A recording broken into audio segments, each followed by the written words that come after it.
A very exciting panel session starting up with a wonderful young entrepreneur. She will be the moderator of this session. She has a great company called the Upright Project. How many people have heard of that? Already? Jesus, they've only been alive 7 weeks or something. And already, like a third of the people know who they are. I didn't know who they were, but they make companies upright and in a very intelligent way what their impact is. What wonderful new company. And she'll be asking all kinds of exciting questions to more established companies and their view on technology, on women in tech. From a man, yes, we have a man with us, and a great women leader from two great companies. So we have the chair of Nokian Tyres and the Vice President of Facility Services at Lassila and Tikanoja. So please welcome all three. Look at a huge round of applause. Our moderator, Annu, it's not Hannu, Annu Nieminen. Please welcome her and her two wonderful colleagues. So, Petteri, Walldén, and Tutu Wegelius-Lehtonen. Tervetuloa, welcome.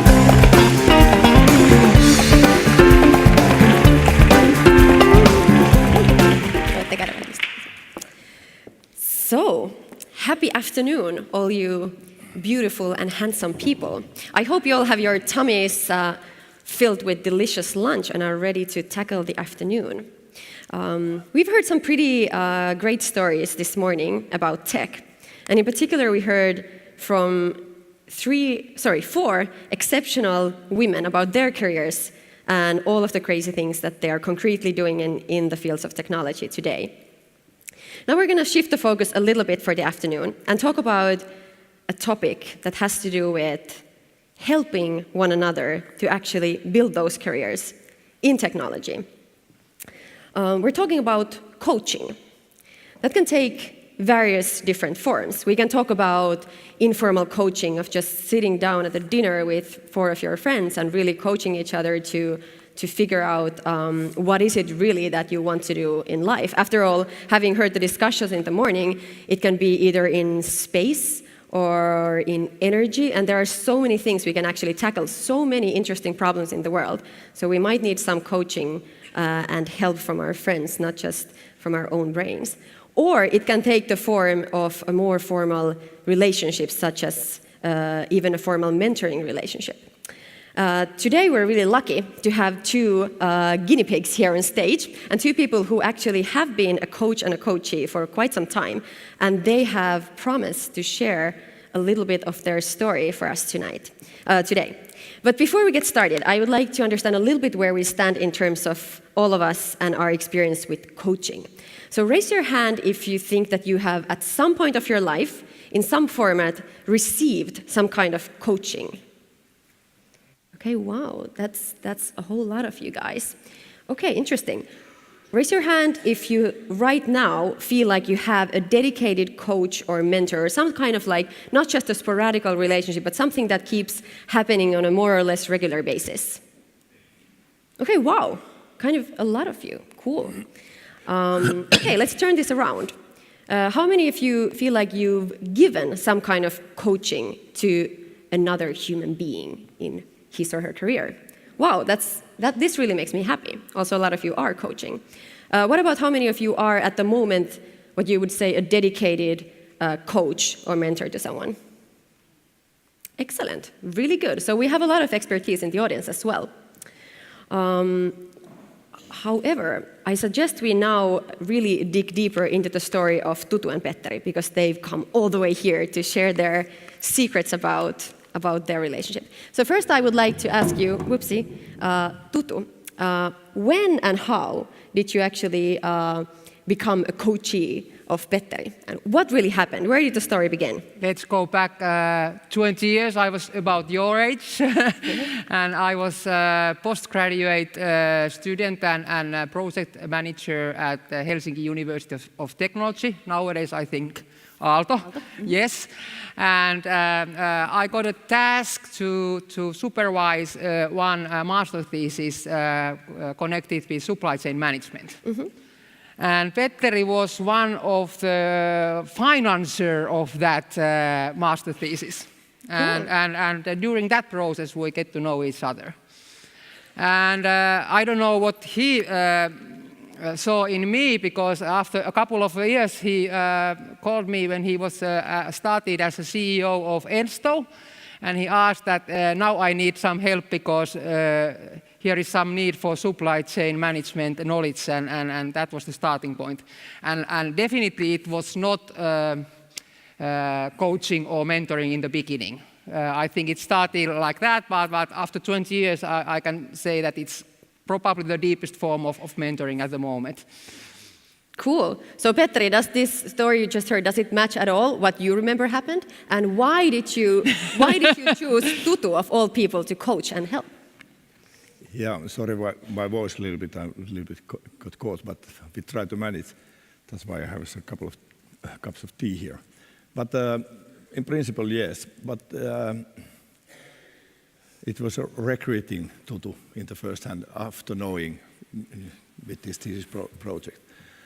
And when recruiting somebody directly, not to any office, so I'm always looking to the eyes. Is there any movement? Because, you know, if there are only pupils, you know, and you don't see anything, I don't spend my time. And that was maybe one, and of course, a specialist and very educated in the supply chain, and we really needed some help in Ensto that time. And that was the idea. And maybe the first, some kind of coaching or mentoring, I can come back that when she had two opportunities, go to Nokia or come to us in Porvoo, nice city there in the eastern Finland somewhere. And I saw her discussing with our people in our negotiation room. We have glass windows there, of course. Just pumped in and said, come to me after discuss with these guys. And then she came and said, I don't think about Ensto, you know, maybe the Nokia is more challenging and better place. Then we discussed, I don't know if it's coaching or mentoring, but I said, okay, you go to Nokia, it's okay, but you get one silo, you know everything about that, but you don't know anything how the company works.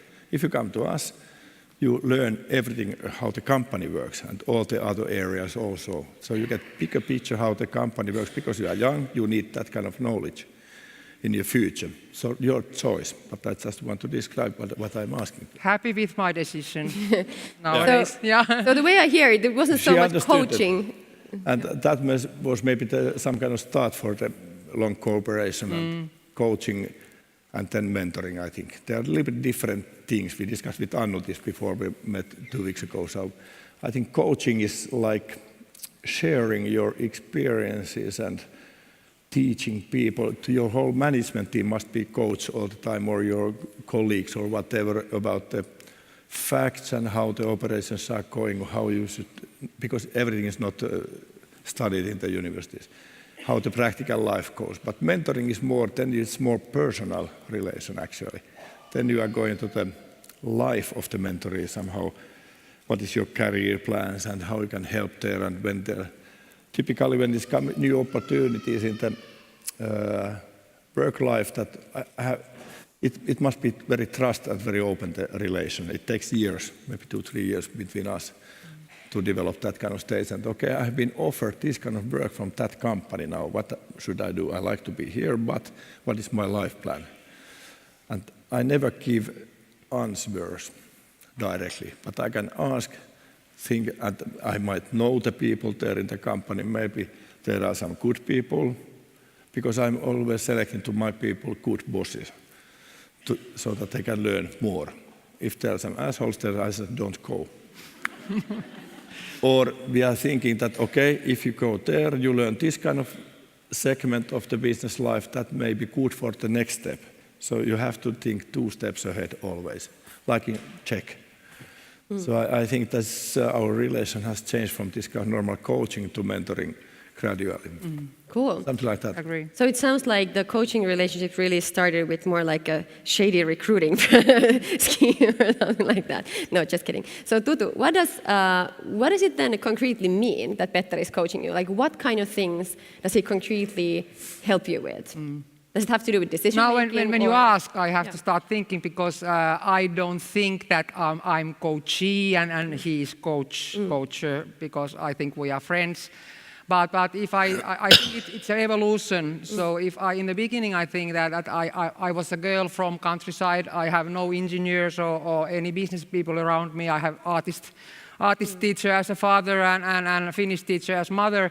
So I was quite virgin in that sense that everything was new. And in that sense, in the beginning, it was the whole business life, the logic, the big picture, strategic thinking, things like that, which are very important helpers in the beginning of the career to start learning things like that. And the things behind the textbooks, the situations where you don't know if the boss is difficult or if some team member is difficult, how to handle that type of situations, things like that. So it starts from those things, but of course when the times go by, it comes, you can discuss whatsoever things. If you take your friends, you can typically, the deeper is the relationship, the more things you include the discussion, so it can be whatsoever. Right. Does something concrete come to your mind where Petteri has helped you along your career? Something that you maybe can reveal to us? Maybe let's generalize a little bit. It's typically when there is a proposal or momentum to think if I start with a current job or should I take the offer which I have got from somewhere else. So to put the pros and cons and what are, as Petteri mentioned, that what would you like to do in the future? So in which direction to go and what are the things there, how they affect on the family life and things like that. So making the right questions there. Right. Cool. And maybe also the network. I think, of course, I have learned probably from Petteri or somebody else. I have some others also in my network to tell these good stories. That when you are in the middle of the network, you should have 20 years older sparring partners, and then you should have also 20 years younger partners in your network, and that is also one way to keep it fresh. Yeah. So I probably need more like your age people in my can be your network coach as well. because I think that those old guys I have enough already. Oh, come on. Let's talk nicer about Good Petteri. old guys. Yeah. Wise men, I would say, and women. Yeah. Oh, that sounds really cool. Wise men. Oh, I like that. Yeah. Petteri, so Tutu already mentioned about like a really good coaching or mentoring relationship being more of, or you guys also as friends. So what have you received from this coaching relationship with Tutu? Of course, when you have all my coaches, they are not so many, because you have to spend time with them also. They are all brilliant people.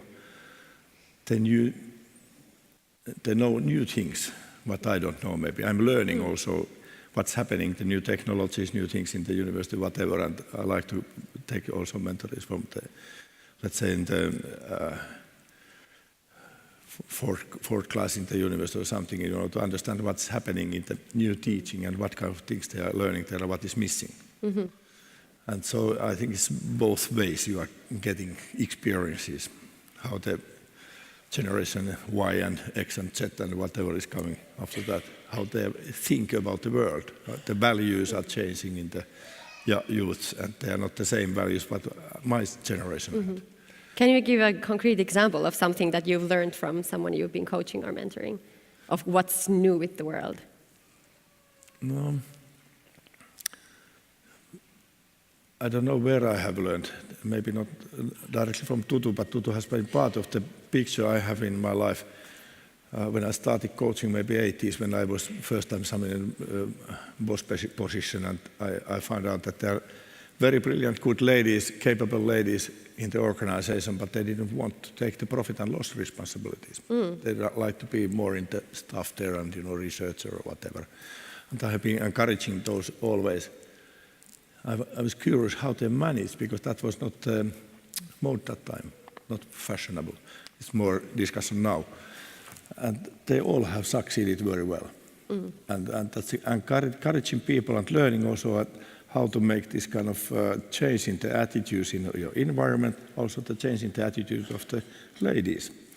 Because especially that time, 20 years ago, even 10 years ago, many capable ladies needed some kind of support to take the responsibility and proceed in their career with those capabilities they have, really.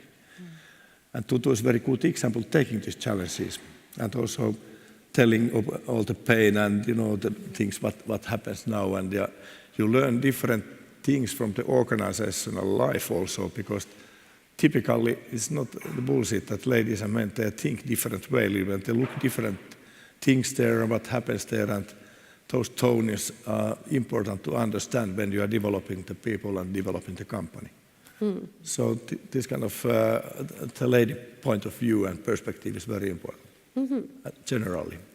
And Tutu is one very good example of that, giving that. Yay. Because she's making notices and watching what happens, and then telling, hey, what do you think about this and this? Yeah. I'd like to a little bit talk about the different kind of forms of coaching, because as we just discussed with our audience, we saw that roughly like maybe 1/5 of you, or maybe like 20% or something, has a dedicated coach or mentor at the moment, and the rest of us don't. And I've actually, something to share about my past is that I always, when I started at the Technical University 13 years ago, as a freshman, and I kept hearing about this, like, especially as a girl, you must have a mentor to make it in the business world and so on. And I always felt bad that I should do probably something about it, like what should I do? Should I enroll in a program to get a mentor or something? And I always had this kind of nagging in my brain that I should get a coach or a formal mentor. And then just like actually prepping for this discussion, I started to think about it more, and I think I've received a whole lot of coaching, but I've never had a dedicated official coach. And I think that the different kind of informal forms that probably 80% of the audience are also enjoying at the moment also grant some attention. For example, if I think about where I received the coach, I would not be here if it wasn't for all the people that have been helping and mentoring and coaching me in different ways, even though it's not been in such a sort of a dedicated relationship between two people. It's been a lot about peer-to-peer mentoring as well, and peer-to-peer coaching. It can be informal just among friends, or it can be in some of our more professional clubs or whatever we have at the university or later on at work. And it's also, for me, a really, really important part of everyday working relationships with my own team, but also with clients. And it's kind of like to have this coaching mentality. So I would like to ask you, Tutu, first, like what kind of informal formats, in addition to this relationship you have with Petteri, what kind of informal formats of coaching have you experienced in your career, and how have they helped you? Yeah. In the beginning, I want to say this is informal, so it never has been formal, and I have to say that I prefer informal way of doing things in this perspective. I think it's more like an attitude. I'm very open person. I cannot be shy, and I'm typically telling what I'm thinking. And if there are around me people like that, it's quite natural that value added starts to happen when people are open and discuss things. But what then makes it sparring or coaching? Probably one thing is that if you have outside the working hours, possibility to meet people, those people who are value-added, interesting human beings, if you have possibility to meet them, for example, along the hobbies. I have to say Petteri has taught me how to hunt, so hunting atmosphere is very good starting point for sparring or good dialogue with coaching issues. Then also I have a couple of sports hobbies where I have strange friends coming via sports, but they are also then good environment to start that type of coaching. So that's also good that you you be open the network openings outside the working hours. I think that's one important thing. But of course, then there are, for example, today here is in this hall, there is a lot of people who are belonging to sähkönaiset. I don't know if that is electricity ladies in Finnish. So there are the people who are in the electrical field doing the things, and we have met several times with the culture or anything like that, and there you meet the people. So it's depending on your own interests. You can find the coaching fellows wheresoever. What has been the most, if you think about, for example, these electricity ladies? I like how it sounds in English. what you really like gotten from them? Because now we talk a lot about networking, which I think is still a little bit different from coaching as such, like something where they've helped you in your decision making, or is there something concrete that you've gotten from these? At least I think that I'm from the supply chain management side, so the value chains are very important for me. So if you know people, for example, along the value chain, somebody is supplier for the wholesaler, and the wholesaler is selling the products for the end user and things like that. So if you have the people who are then together representing the different parts, the designers and things like that. So if you want to also strengthen your knowledge about the whole value chain, it's very, very value added to know the people along the chain and share the information there. So I don't know if that's coaching, but that's one example of how to make 1 + 1 more than 2. Yeah, exactly. So Petteri, you've been known as a person who dedicates a lot of your time actually to different kind of coaching and mentoring. So tell us about some of the formats that you practice, and which of them do you think works and why? I was thinking here what kind of examples I could maybe tell.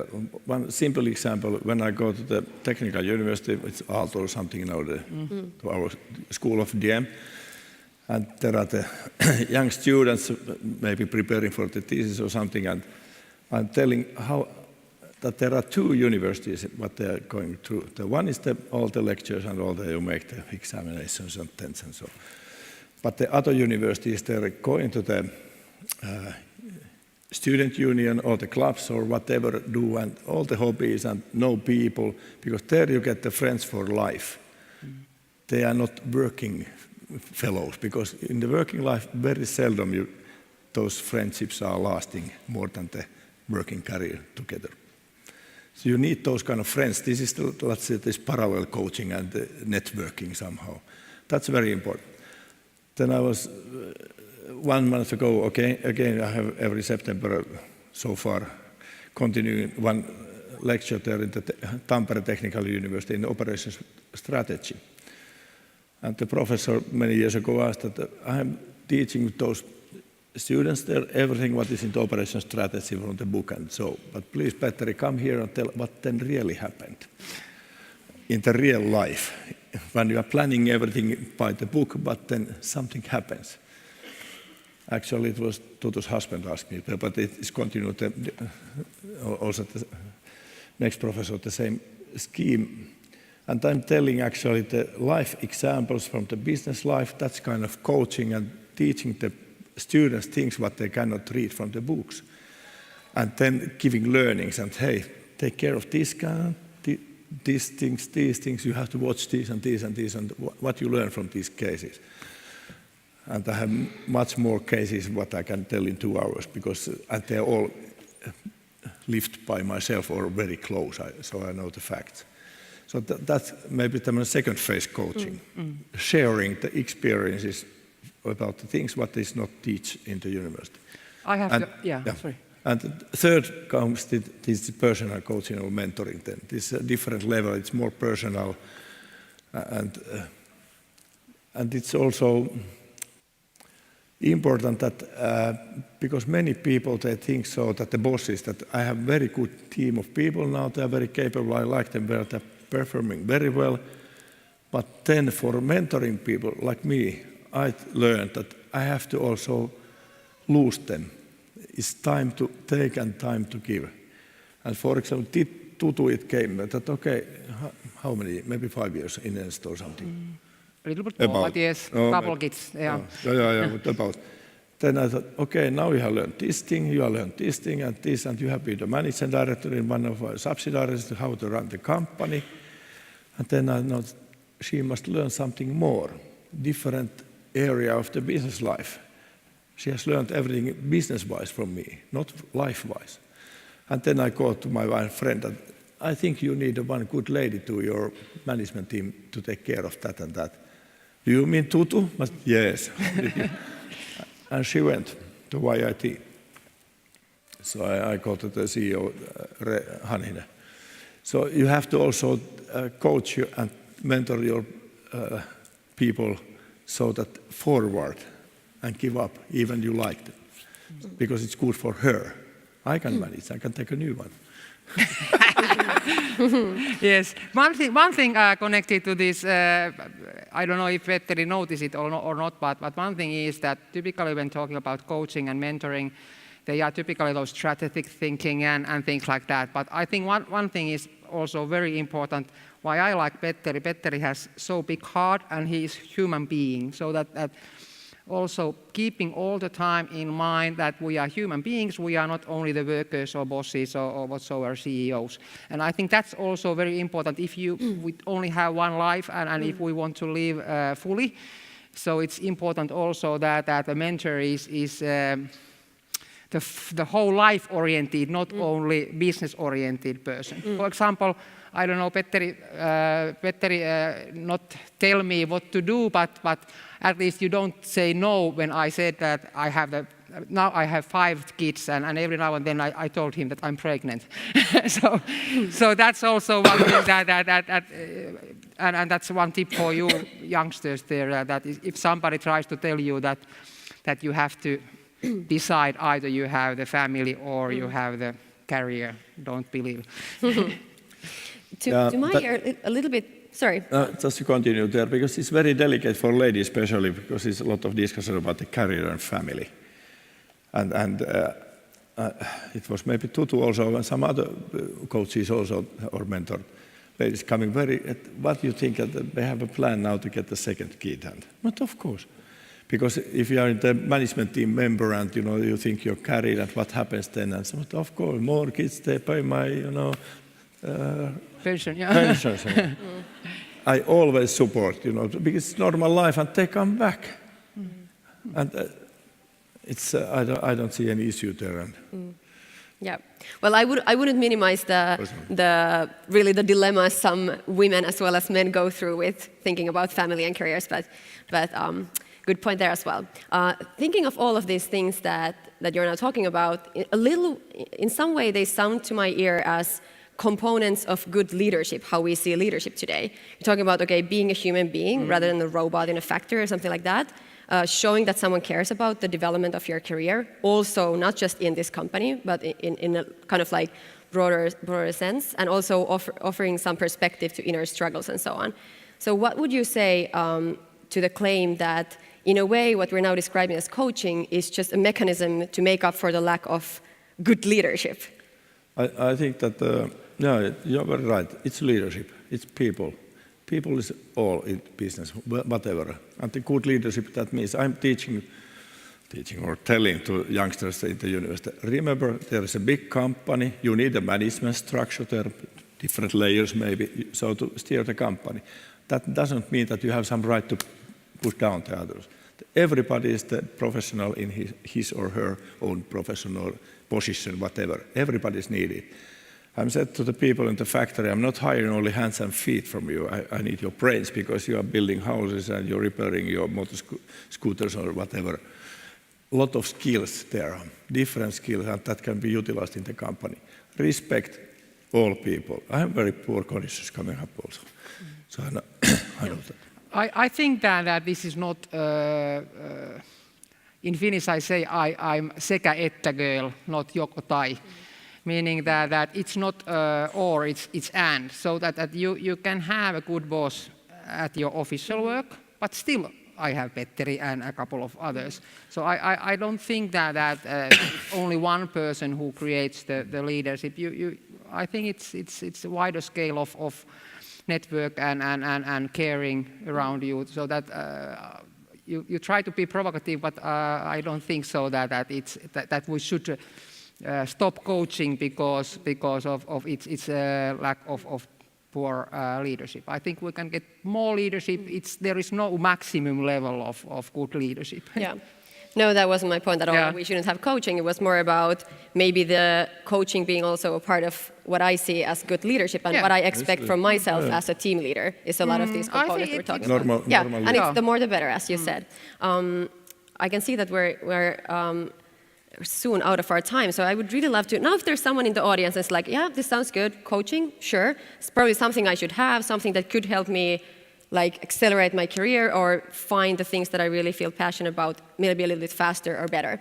What should a person like that do? Concrete advice to the amazing audience who want to find more coaching and mentoring in this sekä että principle. Yeah. Maybe one thing is that be open, be interested in people or human beings. That's the starting point of starting to create the relationship between two people. And then probably, as you mentioned, that you was a little bit afraid that you don't have the official mentor, don't push too hard. I think also I was studying at the technical university where were quite many men and not so many women, and I saw those guys who was pushing too hard. And it's not the best way to get the girlfriend. So also here that if you are trying too hard, it might not happen. So in that sense also try to be natural and find the network. So if you try to do it more too officially, it won't happen. So play hard to get. Yeah. Relationships also in coaching. That's good. Always good. What about you, Petteri? Any words of wisdom to the audience? I think quite the same. Be curious. Don't hesitate asking things and to learn more. That the relation is coming if it's coming. If you want to be mentoring, really, not the coaches. And I also, sorry. One last word, because we have 15 seconds. Try hunting. Start hunting. That's very good networking. Okay. Agree. Hunting, curiosity, and playing hard Then there's a lot of time to discuss there. Yeah. And that's networking and that's everything. Yeah. Can I give one final advice, actually, to the audience, which is... Time. I think the same as with a lot of things. If you want to receive something, start giving it. At least for me, the best coaching that I've received has been when I've actually started helping others. And I wanted to just coach other people and help other people. In that process, I've also received the best coaching I've ever had. And one of my favorite parts was a couple of weeks ago, there's this professor that I really admire and really respect, and we've been sparring in a couple of things, and I really felt like I was at the receiving end of the discussion, but he just sent me an email saying that he wants to thank me a lot for this coaching relationship and all that he's received from me, and would like to make sure that I know that he'll be willing to reciprocate or like give back whenever needed. And I was like, okay, wow, this is a really win-win situation if both people feel like they are at the receiving end. So my tip would be also to start giving and start helping another woman or man in technology to go forward. That way you also receive. Yeah. Andre, did you have some questions for us? I do, actually. A lot of people admire all of you and are really looking for a mentor. So please, if you're looking for some mentees, I think there are a lot of people in the audience. What I'm reading between the lines on the Twitter feed is inspiring, but I'm also hearing something that it would be good to know, because you're saying, here's my advice, this is what you should do. Mm-hmm. Only one person, and it was you, Tutu, who said, what not to do. Don't push too hard as a mentee. But what would you say that a mentor should not do?